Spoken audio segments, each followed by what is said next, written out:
Filosofía Rock nos encontramos con María Rosa Muiños. Ella es legisladora de la Ciudad de Buenos Aires y vicepresidenta segunda de la legislatura porteña. Es actual vicepresidenta del Partido Justicialista de la Ciudad de Buenos Aires. Le damos la bienvenida a María Rosa. Muchas gracias por formar parte de este primer programa en la tercera temporada de Filosofía Rock. Bueno, qué bueno. Muchas gracias por la invitación. No, gracias a vos por aceptar. Sabemos que están ustedes con una agenda de mucha gestión, así que este momento para poder hablar y contarle un poco a la gente qué es lo que vienen haciendo y sobre qué están trabajando nos pareció muy importante y lo agradecemos especialmente. Y también esto, ¿no? Nos pareció muy importante hacer esta entrevista con una dirigente con tu experiencia dentro de la militancia de la Ciudad de Buenos Aires en este primer programa de nuestra tercera temporada de Filosofía Rock, porque un poco también la coyuntura lo obliga, ¿no? A que nos tomemos el tiempo de informarle a la audiencia cómo está la situación política en la ciudad, ¿no? Así que me gustaría que empecemos a hablar un poco de forma más general y luego que vayamos, digamos, partiendo a las políticas más particulares. Me gustaría preguntarte en principio cómo parte vos de la oposición en este momento, del gobierno de la ciudad, siendo que el oficialismo tiene una mayoría tan importante en la legislatura. ¿Cómo se está pudiendo desarrollar el rol del control sobre los actos de gobierno de la ciudad? Y está complicado, no solamente el control sobre los actos, sino cualquier tipo de discusión.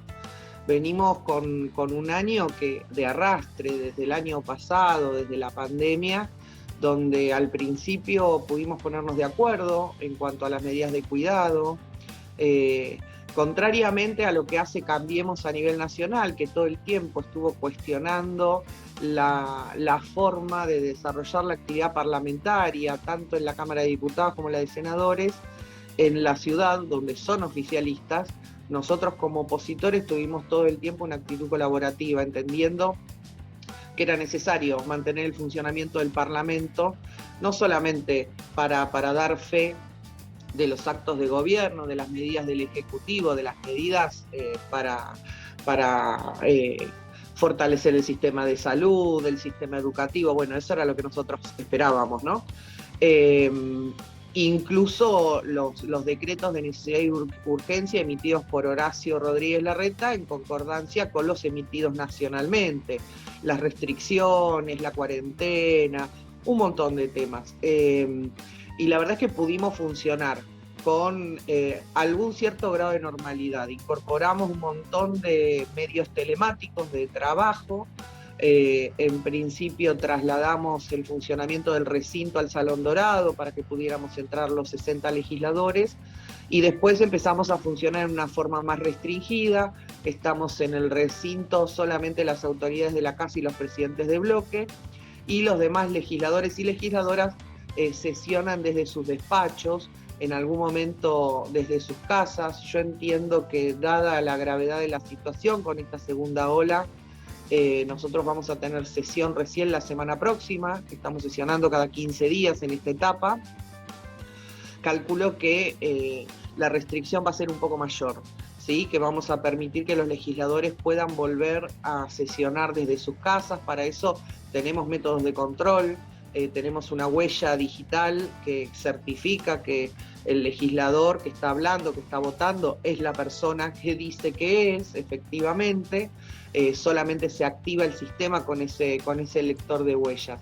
Pero a medida que pasó la pandemia y que se fueron tensionando, a partir sobre todo de un sector de Cambiemos que empezó a hacer política partidaria de la pandemia y de la cuarentena, léase Patricia Bullrich, digo, es un sector que empezó a tensionar y a extremar, a mi criterio, con un desprecio bastante importante por la vida de los porteños y las porteñas, en el caso de nuestra ciudad, pero en definitiva de los argentinos y las argentinas. Y el gobierno de la ciudad empezó a estar muy condicionado internamente por esta puja. Y todo se empezó como a poner más duro, más inflexible. Nuestros proyectos no fueron escuchados, recibidos, muchas veces ni siquiera llegan al recinto. Es muy difícil trabajar en acuerdos que básicamente el trabajo que nosotros tenemos que hacer como legisladores, cuando tenés una posición tan dura de parte de un sector que encima tiene la mayoría. Eso imposibilita la discusión. Ya ni siquiera es que acompañen el proyecto con el voto, ni siquiera estamos en condiciones de plantearlo. Se está haciendo como muy cuesta arriba. Nosotros lo estamos planteando de cualquier forma porque la mayoría, yo voy por mi segundo mandato, la mayoría nos conocemos, tenemos un diálogo fluido y me parece que hay que hacer un esfuerzo para hacerle entender a los oficialismos gobernantes que son opositores en la nación, que tienen una responsabilidad primaria y es la administración de la pandemia, más que su propia interna partidaria. Sí, garantizar la convivencia democrática desde todo punto de vista, ¿no? Un deber de... Sí, en este punto digo, lo que hay son vidas en juego. En otro momento vos podés entender que no te habiliten la discusión de determinados temas, porque uno puede hacer un uso político de esos temas.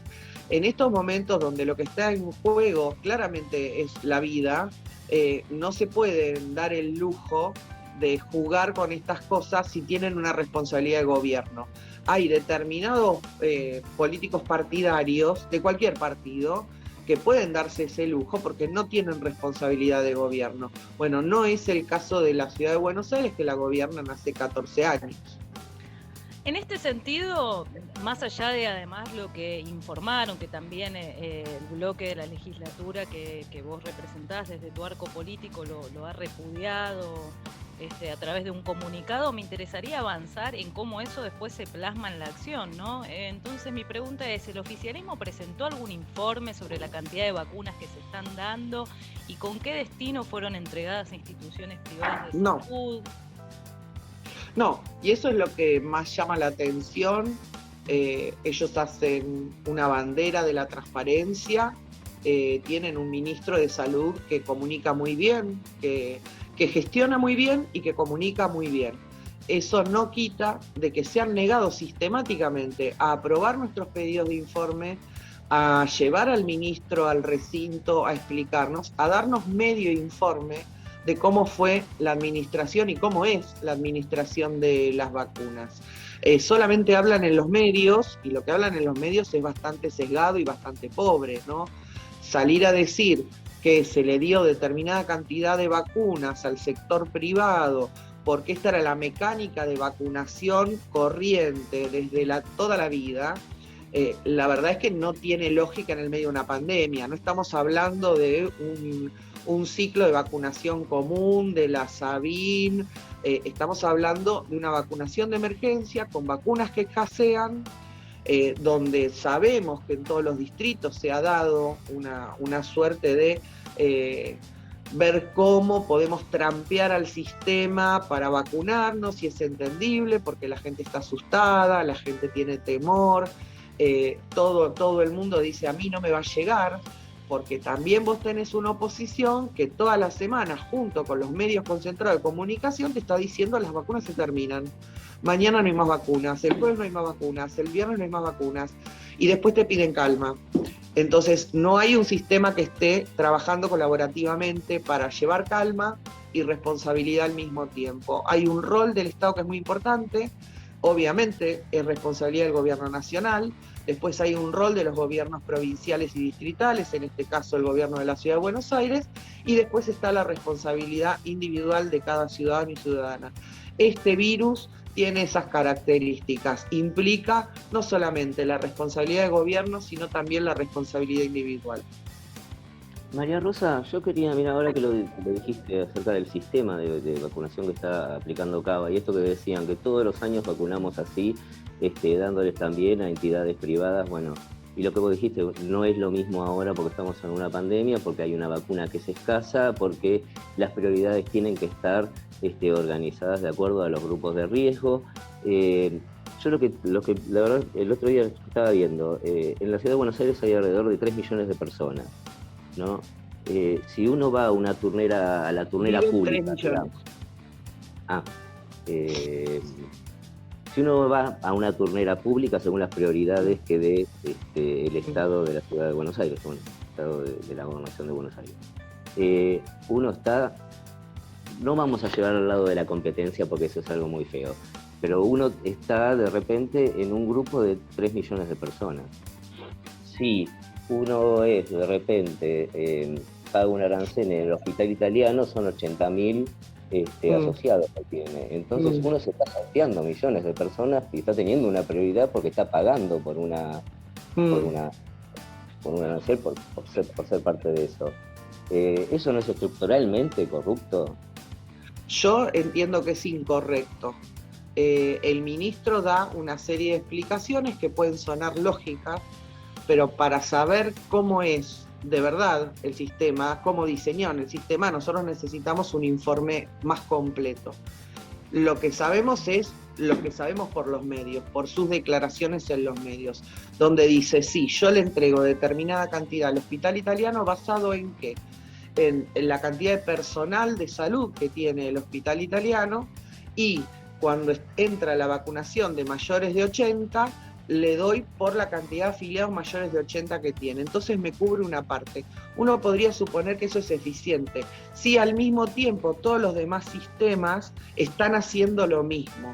Eso es lo que no sabemos, porque no nos aprueban los pedidos de informe y no nos remiten ninguna información clara, concisa, por escrito, avalada por el ministro. Es muy difícil de saber.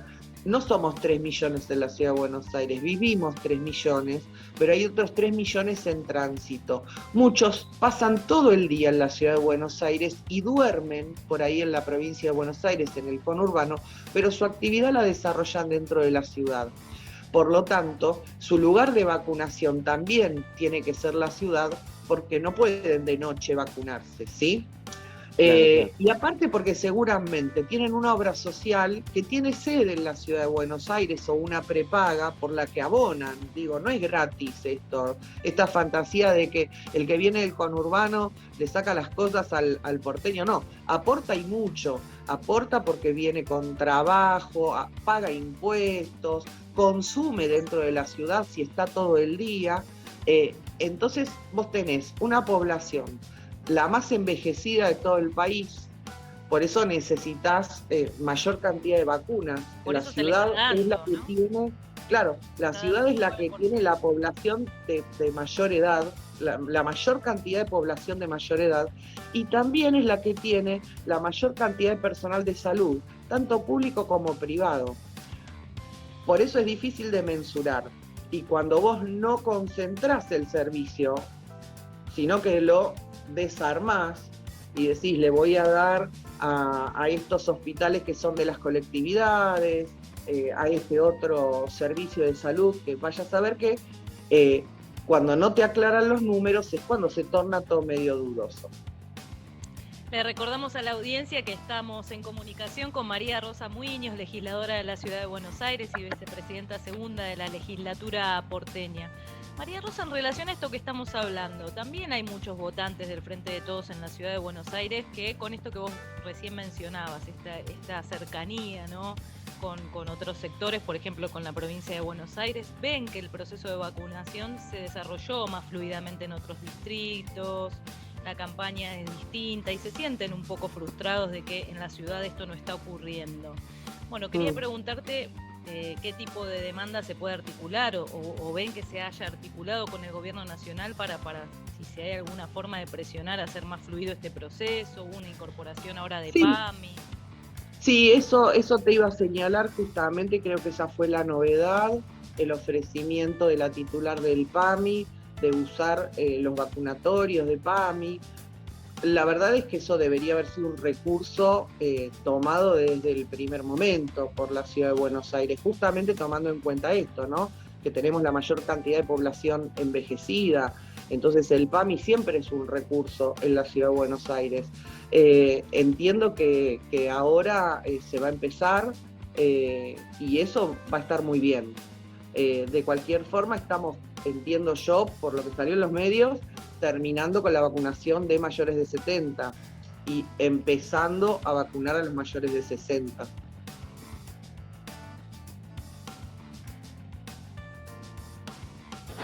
María Rosa, ahora tendríamos que ir a una tanda. Me gustaría preguntarte, ya que este es un programa que se llama Filosofía Rock, en una parte hablamos de filosofía, de política, de economía, del pensamiento, en otra parte hablamos del rock, que también tiene su filosofía, su economía, su pensamiento.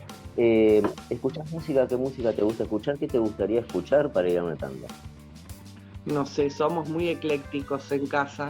Me gusta todo, especialmente, obviamente, todo lo que esté en castellano, en español. Soy de una generación que se crió con Charly, Fito. Si vamos por ahí, estamos bien. Ahí estamos bárbaros. ¿Algún tema en especial que signifique algo para vos, por alguna palabra, alguna frase? No, sorpréndanme. Bueno, nos vamos a sorprender. Todos nos vamos a sorprender.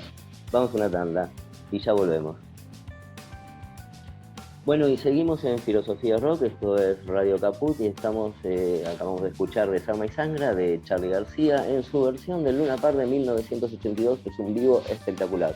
Continuamos ahora con una nota a María Rosa Muñoz, legisladora porteña por el Frente de Todos. Bueno, María Rosa, y te quería preguntar, porque bueno, como sabemos, el sistema económico neoliberal se sostiene con un gran pie en construcciones de tipo cultural que fundamentan sus políticas, que las hacen más digeribles a la sociedad, generando sentidos comunes, y aprovechan también los momentos de crisis como estos para avanzar en sus empresas de tipo económico.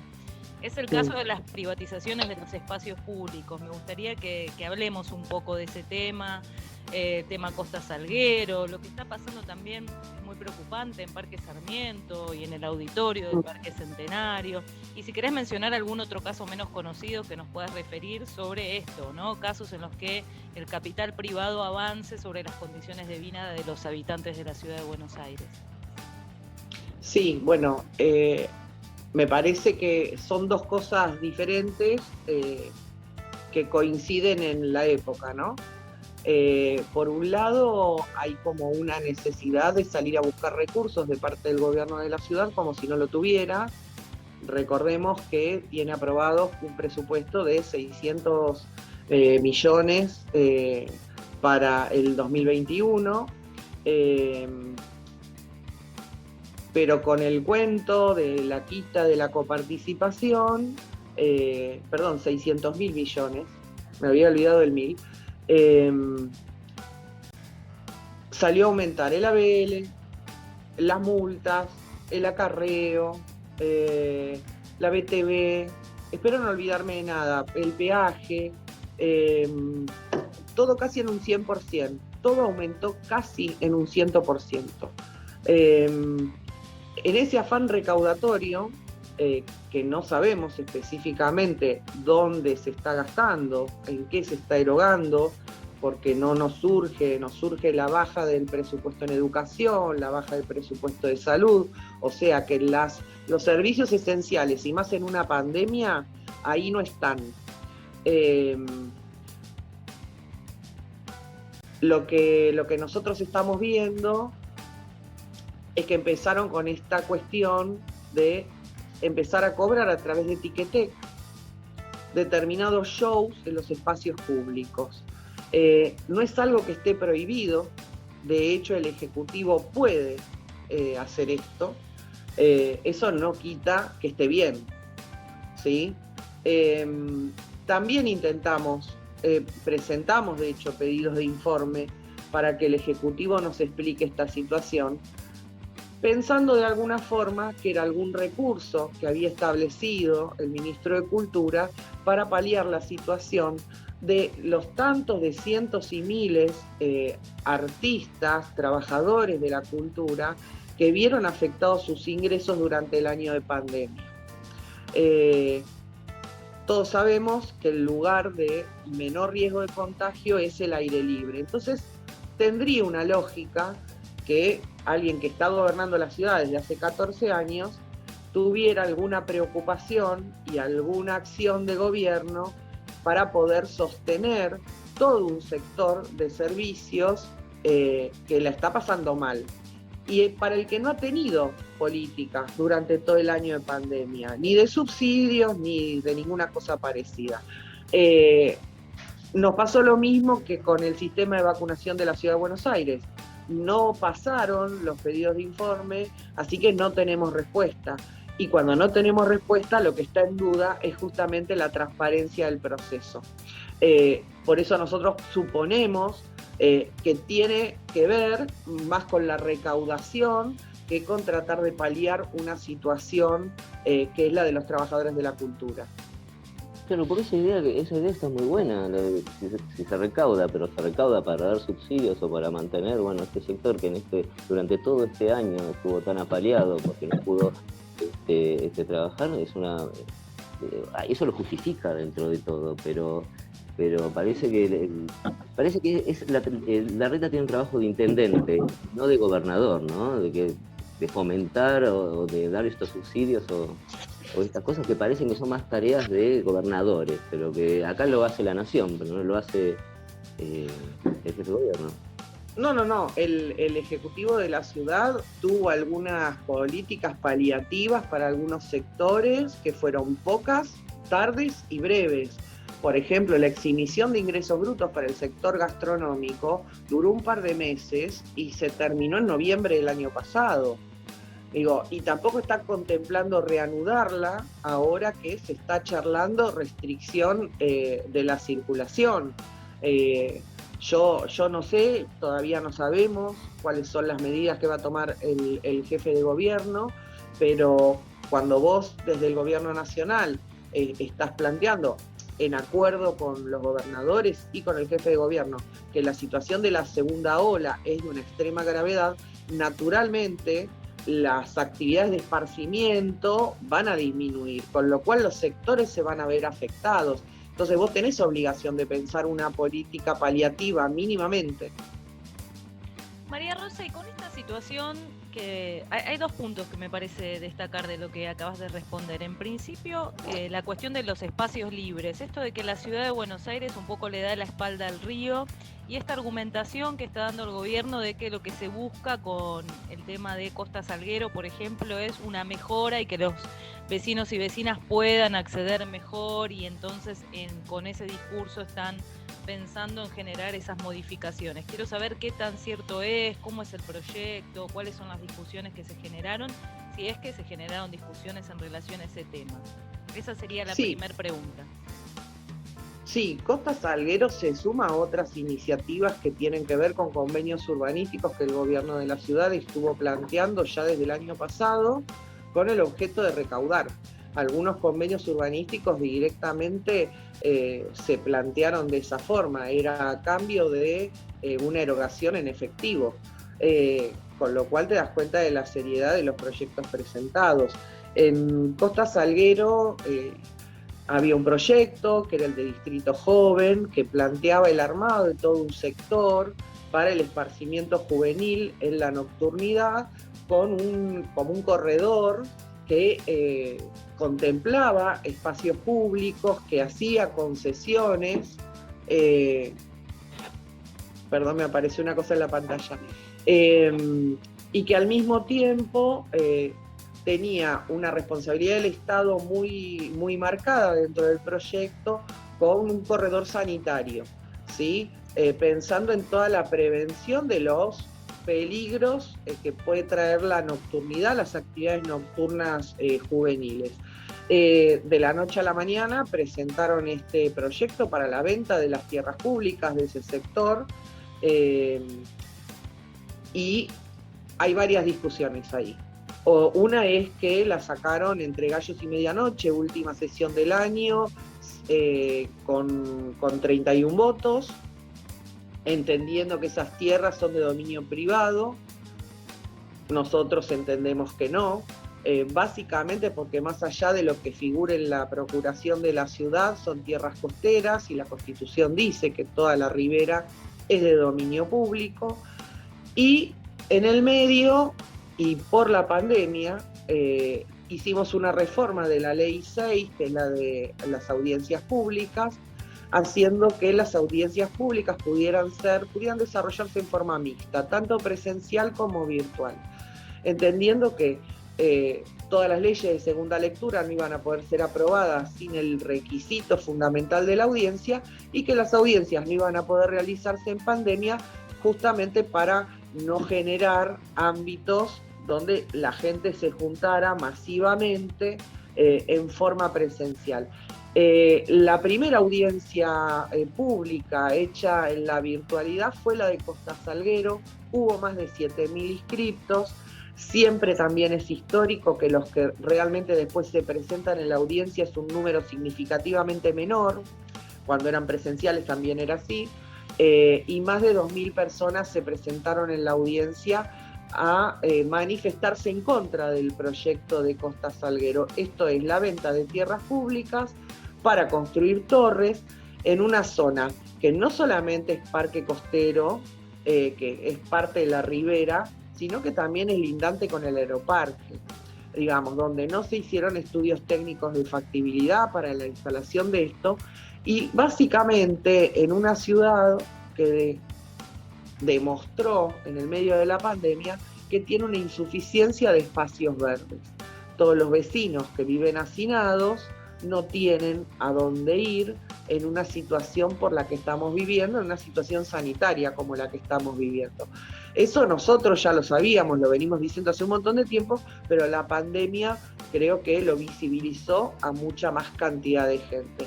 La realidad es que aproximadamente el 98% de los que asistieron a la audiencia pública se manifestaron en contra, dejó como un changüí el 2% restante, que en realidad eran todos funcionarios del gobierno de la ciudad, del área de vivienda, de planeamiento. Si vos ves, están haciendo circular un video filmado por Campanella. Sí, Campanella, sí. Cuando dice que va a haber un parque, la foto es de un área toda cementada entre dos edificios. No es la primera vez. Tenemos un montón de proyectos del gobierno de la ciudad que dicen que arman espacios públicos. Les falta la palabra verde, porque pasto nunca hay, es todo cemento. Por más que sea público y que sea gratuito, es cemento, no es verde absorbente. Acerca de eso, se tiró para atrás, perdón. Sí, adelante, Pablo. Acerca de eso, se tiró para atrás las torres que estaban pensadas a hacer en Roosevelt y Triunvirato, en donde era la estación donde está la estación de tren de Villa Urquiza, que era todo un predio que era de ferrocarriles. No, eso está amparado por el gobierno nacional, si no me equivoco. Claro, sobre los terrenos, sobre los predios, durante los 4 años que gobernó Macri la nación, aparte de haber una transferencia de recursos inusitada hacia la ciudad de Buenos Aires, mucho mayor si lo pensamos en proporción que a la provincia de Buenos Aires, que siempre está como relegada, aparte hubo una transferencia de predios, algunos destinados a la venta. Algunos de esos predios se hicieron después que Macri había perdido las elecciones y 6 meses antes de entregar el gobierno. Eso está prohibido por la Constitución y esos predios están siendo cuestionados, esta transferencia, por el gobierno nacional. De cualquier forma, perdón, pero me olvidé de decir que bueno, nosotros como bloque presentamos un proyecto alternativo para Costa Salguero, que es la creación de un parque público con todos los servicios, obviamente, y como Cambiemos, el PRO, sigue avanzando con su proyecto de venta, a pesar de la audiencia pública de más de 2.000 personas, lo que hicimos fue tomar un recurso que también está dentro de la Constitución de la ciudad, que es la iniciativa popular. La iniciativa popular es una herramienta, es un instituto de democracia semidirecta, que los únicos que no podemos hacer uso de esas somos los legisladores y las legisladoras, porque tenemos, se supone, otros recursos. Entonces nuestro bloque le solicitó a Mariano Recalde, como senador de la Ciudad de Buenos Aires, que él fuera el promotor de esta iniciativa, y en este momento, con todas las dificultades de las restricciones, estamos reuniendo las primeras 4.000 firmas necesarias para que el gobierno de la ciudad empiece a darle publicidad a esta iniciativa popular. Esto es lo que está marcado, ¿no? Con las primeras 4.000 firmas, el gobierno de la ciudad está obligado a darle publicidad a esta iniciativa popular, y con 40.000 firmas está obligado a darle tratamiento en la legislatura. Muy bien, eso es buenísimo. Eso es lo que están haciendo sábado y domingo en las plazas y principales esquinas en todos los barrios.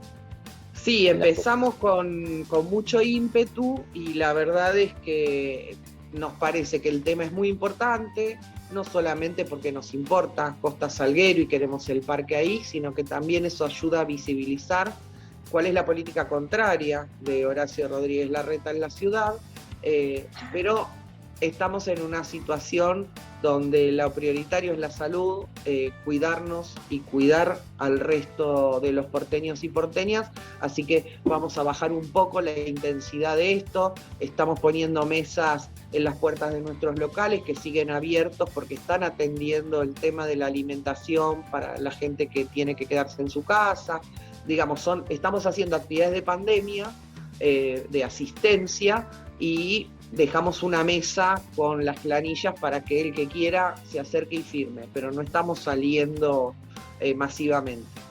Cuando hablabas de la falta de la palabra verde, no podía dejar de pensar en lo ficcional de la situación, ¿no?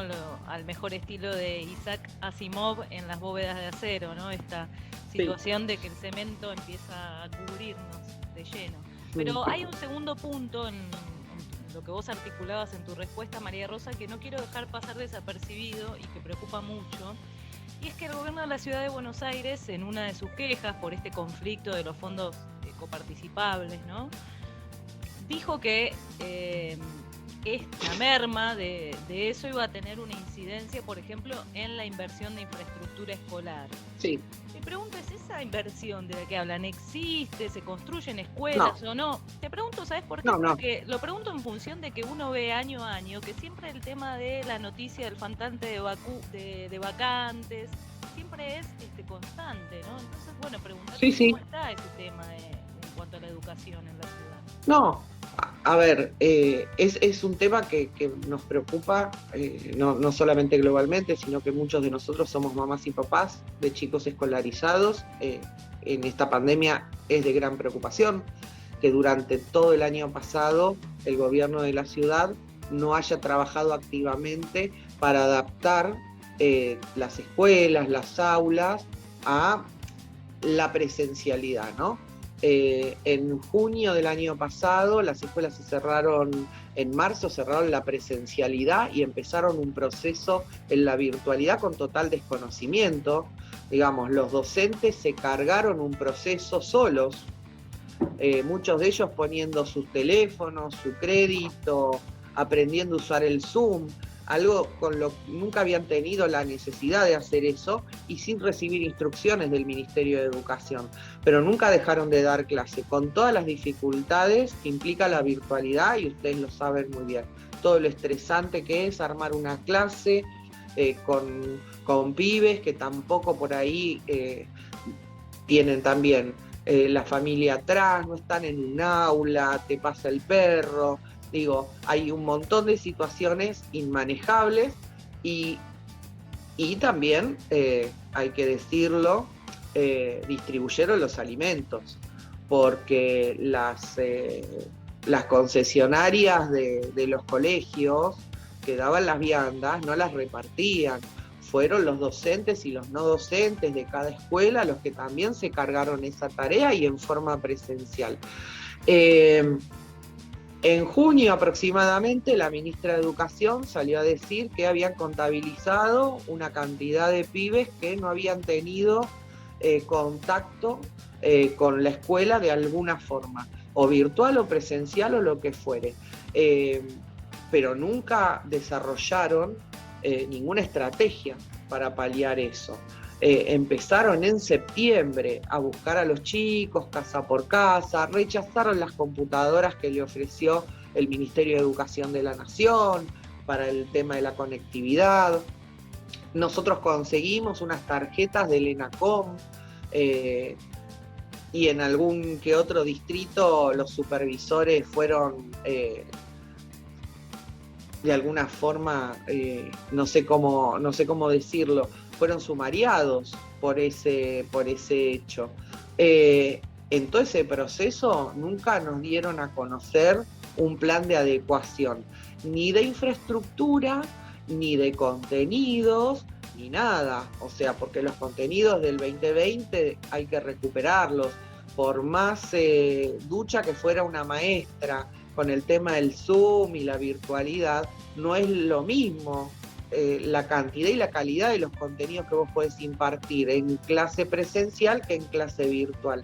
Todos sabemos que recuperar el 2020 iba a llevar varios años. No hay un plan presentado por la ministra de Educación en ese sentido. Entonces hoy tenés las escuelas abiertas donde un protocolo que lo único que dice, aparte de las medidas de higiene y que va a proveer, y por el reporte que tenemos de muchas escuelas esto no pasa, no están poniendo ni lavandina, ni alcohol en gel, ni nada de lo que es esperable de parte del Estado.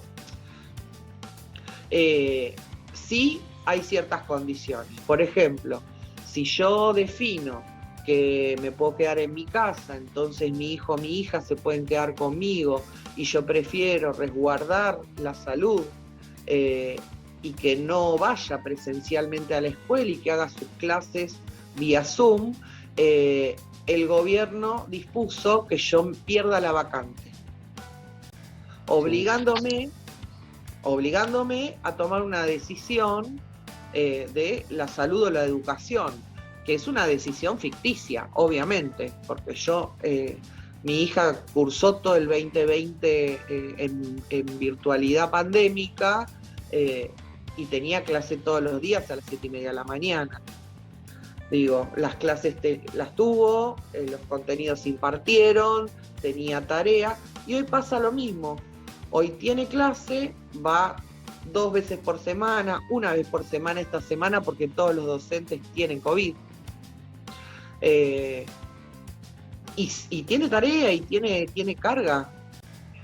Yo no veo cuál es la necesidad de forzar al sistema. Está forzando a los docentes y a los no docentes, que se están enfermando claramente y que ven cómo adaptan la infraestructura que les es dada ante cada caso particular. Son, finalmente, la comunidad educativa de docentes, no docentes y padres los que se están cargando cada situación particular de cada establecimiento en particular. Lo demás es zaraza, es como lo de las 54 escuelas, que un año te dicen que están construidas y otro año, como que faltan 2 para llegar. Pero hace 2 años estaban todas. Nosotros hicimos un relevamiento hace 3 años atrás, nos tocó ir a ver la primera que teníamos en el listado, que era en la Comuna 4, y había un patio cervecero. De ahí, todo mal. Bueno, en una escuela de la bebida.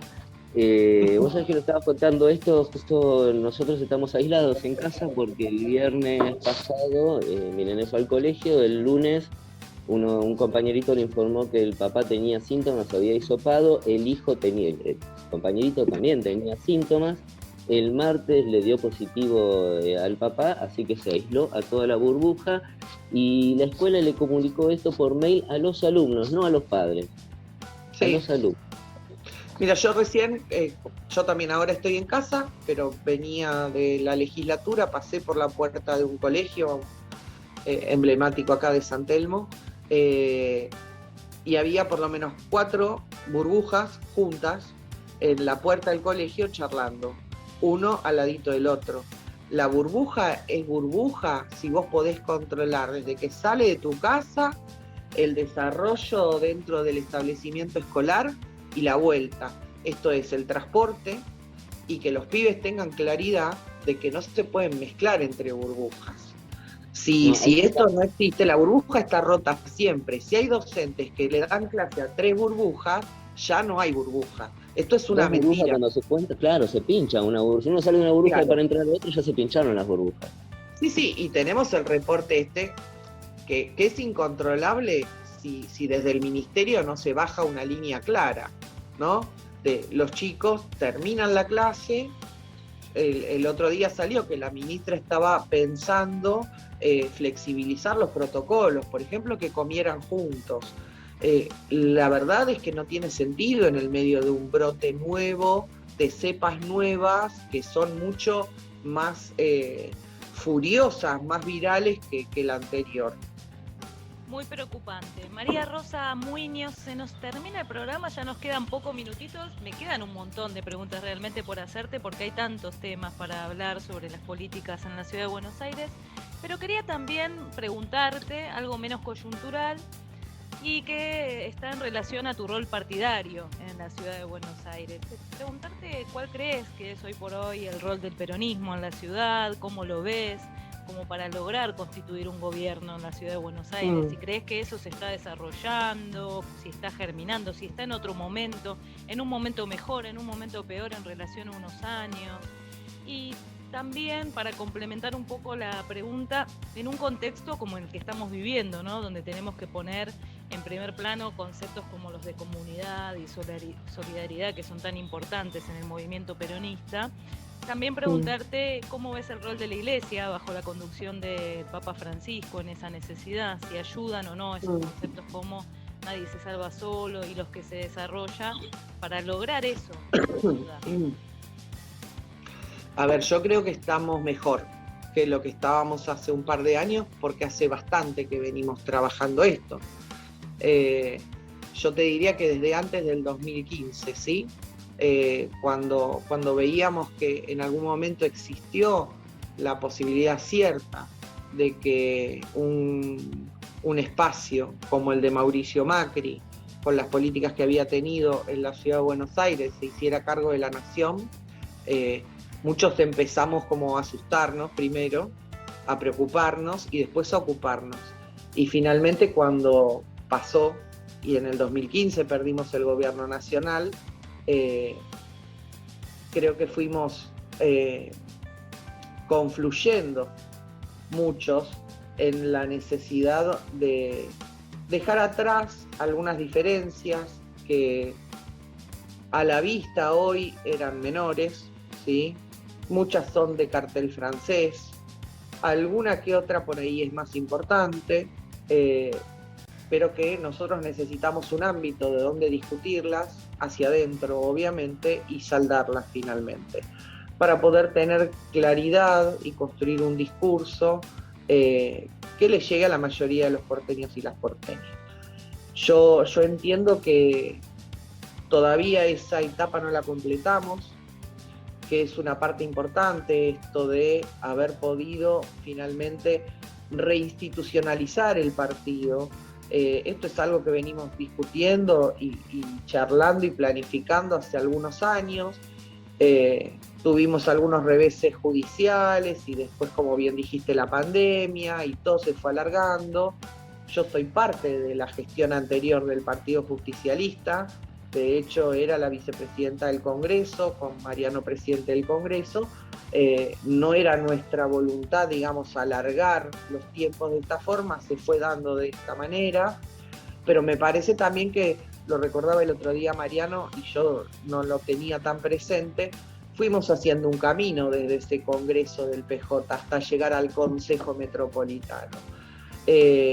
Y una de las cosas más importantes que me parece que resolvimos en ese Congreso y que ahora también lo estamos poniendo como en primer plano, tiene que ver con, primero, el partido paritario, ¿sí? Esta cosa no solamente de la paridad de género, sino el 1-1, que eso es importante.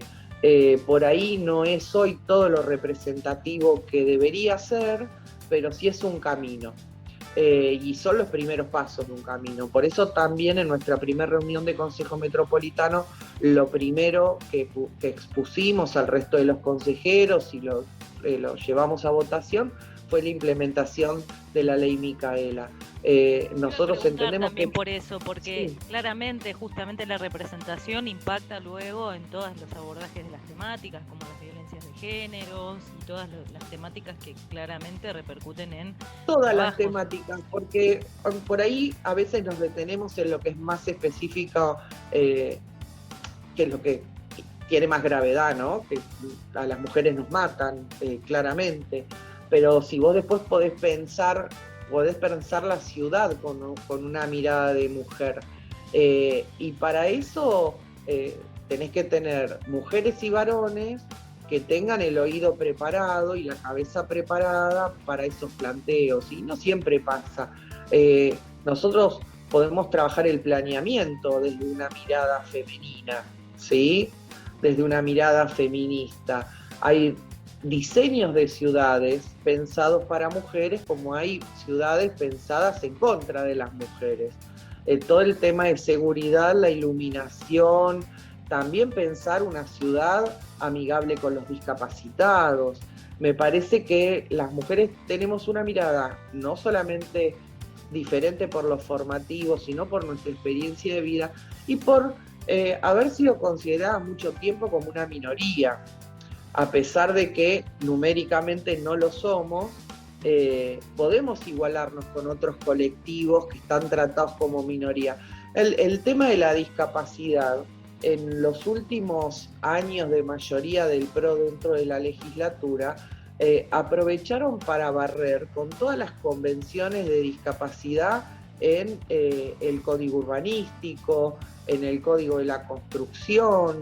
Esto ahora está permitido la construcción de departamentos de 28 metros cuadrados. ¿Por qué es posible llegar a ese número? Porque supuestamente en los edificios nuevos, en los departamentos nuevos, vos tenés que tener la rampa de acceso para discapacitados, un nivel de apertura de puerta para que pase una silla de rueda, por ejemplo, en los baños. Todo eso se eliminó y no se enteró nadie, ¿sí? Pero a mí me parece que la incorporación de la mujer en lugares de discusión de decisión, con una palabra que tenga peso, también lleva esta mirada, la mirada de las minorías. Y eso hay que trabajarlo en los partidos políticos. Y porque cuando si hablamos no, además de mujeres lo hacemos en sentido amplio, ¿no? Siempre incorporando la otra edad, ¿no? A la diversidad sexogenérica en sentido amplio. Claro, pero eso tiene que tener un peso dentro de las estructuras. Y dar ese paso dentro del Partido Justicialista de la ciudad, entendemos que es importante. Es importante para empezar la discusión. Para plantear la discusión, no solamente dentro de nuestro partido, sino para llevar a otros partidos a la misma discusión. Muy bien, bueno, María Rosa, agradecerte muchísimo nuevamente por esta entrevista. Nos encantó tener este momento de charla profunda con vos para interiorizarnos un poco, sobre todo como periodistas a la hora de saber desde dónde informar sobre las distintas políticas y sobre los distintos acontecimientos que ocurren en la ciudad de Buenos Aires. Agradecer nuevamente este tiempo y bueno, esperamos poder volver a recibirte en algún otro momento. Cuando quieran, me encantó. Muchísimas gracias, en el Pablo. Estudio. Que de poder recibirte en el estudio cuando podamos volver a la radio. Ojalá. Sí, pero en el estudio Ojalá. cuando volvamos, con un abrazo, un mate y algún bizcochito de por medio, algo de eso. Y una guitarra y algunas canciones de Charlie y Fito. Dale. Bueno, muchísimas gracias. Nos encontramos el viernes que viene. Esto ha sido todo por hoy. Esto fue Filosofía Rock por Radio Caput. Desde el estudio Chicha Mariani de Radio Caput nos volvemos a encontrar el viernes que viene a las 15 horas. ¿Con qué nos vamos, Pablo? Nos vamos, ya que estuvimos hablando de la ciudad de Buenos Aires. Podemos pasar un tema de Fito, pero que no sea ciudad de pobres corazones, sino que sea la ciudad de los pibes sin calma. Un viejo tema de Fito que nos va a gustar porque es para gritarlo. Vamos, hasta la semana que viene.